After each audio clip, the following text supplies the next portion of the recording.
Hello everyone. Hi guys, we're here on location at Sandy and Ellen's build project, episode number 2. So we're here to give you guys an update. Can you guys hear the cicadas in the background? Loud. They're pretty loud. It must have been a shower here not too long ago. It's pretty sunny today. I think it's like a 2% chance of rain. So we figured it was a good day to come out and do an update. They're moving along pretty quick.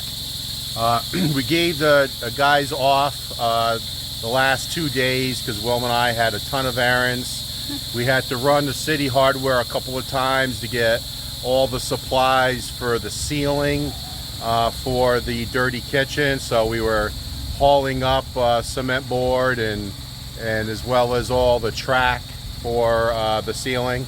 So we've been pretty busy. And then also friends of ours, Jenny and Jeff, and I'll show you a photo from our little dinner party we had. Jenny and Jeff is the third couple from the left.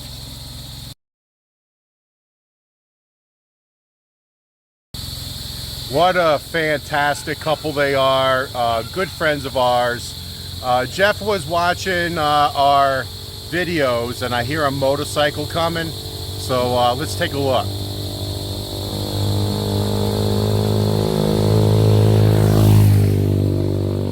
There they go. John Q. Public going up the mountain. So Jeff was watching our channel from the US and he has become a 10%er. Yes. He took the plunge. He and Jenny bought a home.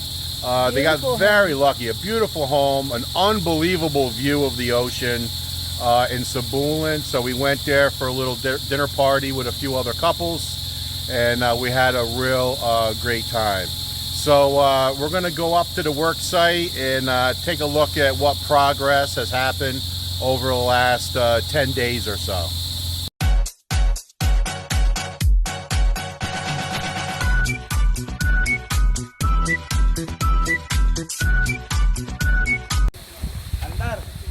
All right, guys, we're on location. Look how much has got completed. What has it been, 10 days? And Sundays they take off, so like 9 days. So not bad. I think they're getting ready to start the mixer, so I'll have to talk over. But what I want to go over today, this is the perfect time, and I'll go over the floor plan with you guys once again. But I want to go over just how strong the bones of these homes are. It's hard to explain it when a house is built, and it's really nice to explain it, and it makes sense when you do it right in the middle of a building. So with columns, say it once again, here is 16 millimeter down 1 meter into the ground, and with a large 1 meter square footing that this rebar is embedded into, and that footing also has rebar in it. I always refer to it as tic-tac-toe. So that's tied to that, and that's 1 meter into the ground. So every time you see a column, we're 1 meter into the ground, into a footing. Very, very sturdy. So then, once they start pouring the columns and start working on the walls, there's actually 2 ways that I know of, and there may be more, but the little bit of construction knowledge that I know. And when I seen Ellen and Sandy's update the other day on Facebook, I said, oh, I want to do episode 2 right away because I want to explain the 2 different methods. So this is method number 1, is they pour the column, and embedded in the column is rebar. And what they do is they bend the rebar out, because obviously when they pour the cement, the rebar is pulled down. They pull it up straight. So that's already embedded in. And I'm going to get a little closer. These guys are working on a tie beam, which I'll go over in a minute. And I got my brand new Skechers on, so walking in the mud, Wilma's going to be mad. So you see how when they poured this, the rebar is already embedded. Now this is different from how we built our house, different method. So there's different methods, no big deal. Both work. And our neighbor's build, right next to us, does not use this method. So I'm going to go over both methods here in a minute, because this home build uses one method for the large columns and then the method that we used in our house for the smaller columns. So this is the perfect example for you guys. So again, when they poured this column, the rebar is embedded in, they bend it out, and then they will attach the wall to the rebar. So that's why there's rebar here, because as they build up the wall, they need more rebar to attach to. So that's one method. So in layman's terms, which is all I know because I don't know much about construction, is this way, in my opinion, the column is stronger, and then the wall is tied a few times to the column. Now this method is exactly the same. Is they're putting in the hollow block, they're filling the hollow block voids with concrete. Every 20 inches or so, 12 millimeter coming vertically, and then every 3 courses, and I'm going to hop over here because there's a sunscreen. Every 3 courses, they'll do a horizontal rebar that gets tied with tie wire. There's an example of tie wire. Just simple 2 strands of wire to hold 2 different rebars together. And it'll be like tic-tac-toe. So there'll be a horizontal here and then the vertical. And that wall goes up. This wall is tied, this method, this wall is tied wherever there's rebar going up. So again, that's method number 1. Method number 2, and again, this builder's doing it both ways. So again, there's just different methods, both work, is they don't pour the column. Over here, the large ones, they did. They don't pour the column. They leave the rebar without boxing it up and pouring cement in it and make it a concrete column until the wall is up. So does that make sense? Over here, columns poured first, then wall. Over here, wall first, then they'll pour the concrete column. So in this method, which is what they did in our house, they take the same method here, they take every 3 courses, so 1, 2, 3, every 3 courses, the horizontal 12 millimeter actually goes into the column and ties to it each time. So it's hard to say which method's better. I think both work. I'm not an engineer. I guess you could argue that the wall in this method is tied more times to the column. However, this method, the column is completed in one pour. I like this.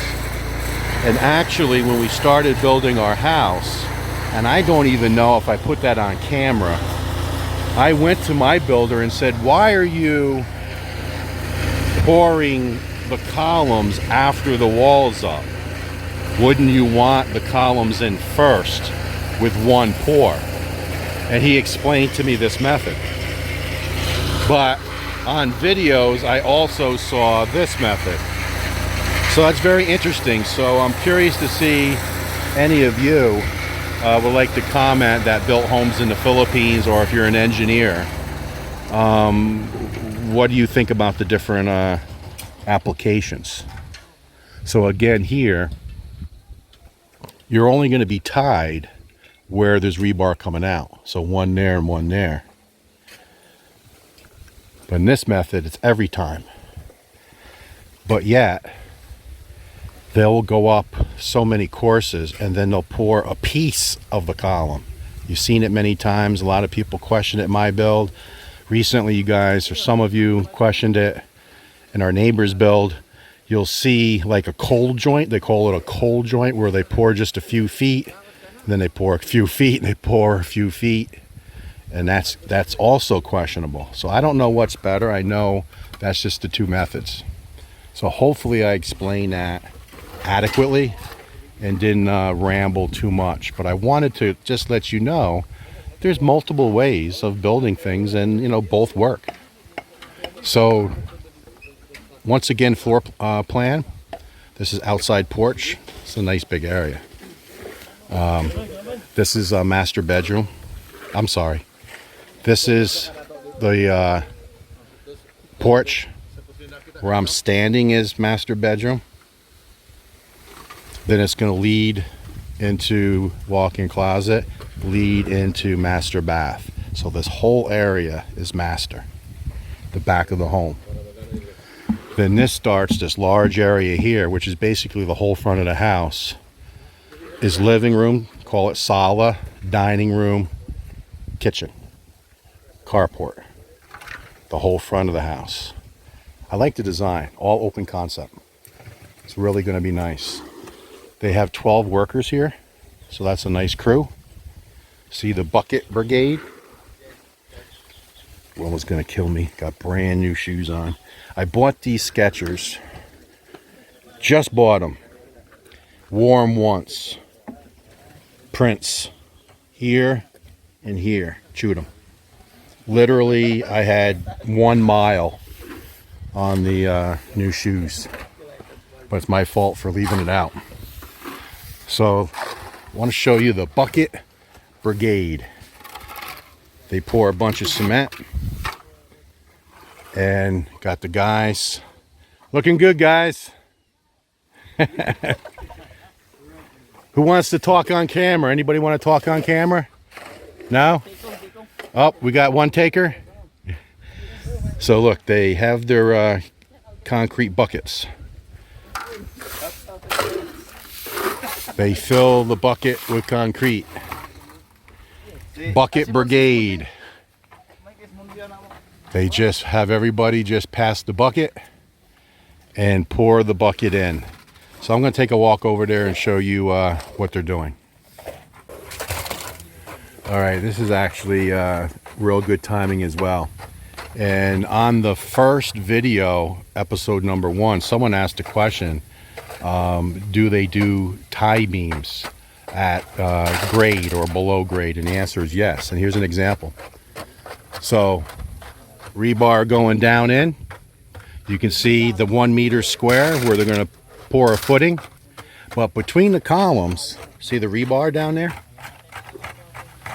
Do a little zoom. See that rebar? And they got gravel underneath, and they got the little stirrups, and then it's all tied together with tie wire. And that is tied into that column. Then it goes to the next column. And now what they're doing with the bucket brigade is they're filling it in with concrete. And what that's going to do below the earth, 1 meter down, is making the column stable side to side, tying it together. Let me take the zoom out. So every column you see in this house is tied with a beam, tie beam, at grade or below grade, usually below grade. And then again, you will see the ones like in our neighbor's house, another, basically essential, it's a tie beam, but they just call it beam, where the roof sits on. So that was a question from one of you viewers, was I was showing in my neighbor's house the beam here, and they were wondering if there was another beam at grade or below grade tying the columns together, and the answer is yes. And then once that concrete, the tie beam, is dry, that's when they start putting in the vertical rebar and start building up the hollow block walls filled with cement that's sitting on top of that beam. So the wall of the house is not just at ground level, it goes down a meter down on the tie beam. So again, that's why these homes can handle typhoons. A lot of concrete, a lot of rebar, and a lot of manual labor. It's hot here, guys. It's definitely hot. And these guys are just working away. No sweat at all. They don't sweat. I'm sweating just talking. But they're doing a real fantastic job. So I wanted to get that information to you because it is two different methods of how they tie the walls. And I wanted just to show that. So it's really going well. There's the homeowner there, there's Sandy. Ellen is here somewhere. There's Wilma. I'm not sure where Ellen is. She's here somewhere. But it's really coming along nicely. They're getting the work done. The weather's been cooperating, which is huge. I'm on the side of the house now. I wanted to show this as well. The property slopes down this way. You can see the slope goes down. The road is out that way. Remember, this is over an acre, over 4,000 square meters. Nice lot. So the fact that the property is sloped, this end of the home will be raised a bit. So see this tie beam that the guys was working on a little while ago? That's going to be the floor level. Right here, floor level. So remember, this is porch with a roof over top. So there will be a few steps here to come out to the property. And then there's also going to be a big slider here. And I'll show you that photo.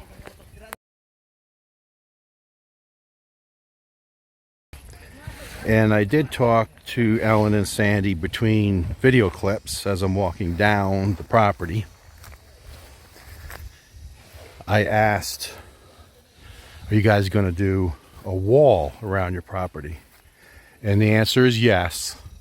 So this will be all walled in at some point. Comes down and it will turn basically where these coconut trees are and go up. Now they haven't designed it yet. They haven't decided if it's going to be a solid wall or if it's going to be a metal grating. That's still up for discussion. So that has not been designed yet. And then they also said that there's a possibility of a pool, maybe in this area. So that's a future project. They say they may wait for the house to be built and then decide. But they may do a nice little pool in this area, which would be really nice. So they're really making progress. 12 guys on site. Nice piece of property. Weather's been cooperating. Builder's doing a fine job. So we're very happy for them. And we'll get you another update here in a week or so.